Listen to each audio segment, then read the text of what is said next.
1200 మంది పిల్లలు, అమాయక పిల్లలు. అందులో మొట్టమొదటి చావు శ్రీకాంతాచారి, ఒక వడ్రంగి కులస్తుడి బిడ్డ.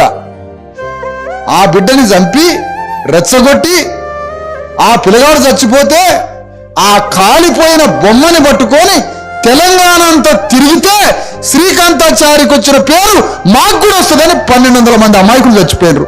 ఎంత బడ్డు నాయకత్వం ఇది తెలంగాణకి. శ్రీకాంతాచారి కాలిపోయి ఒళ్ళంతా కాలిపోయి బూడిదయ్యే ఫోటోలని స్టేజీల మీద కడతాడా ఎవడన్నా? కడతాడా ఎవడన్నా? సిగ్గు బుద్ధిన్నోడు కడతాడా?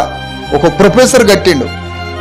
శ్రీకాంతాచారి నిప్పు పెట్టుకొని కాలిపోతున్న బొమ్మల్ని గోడల మీద వేయటం. మన ఇంట్లో ఎవడన్నా చేస్తాడమ్మా నిప్పు పెట్టుకొని?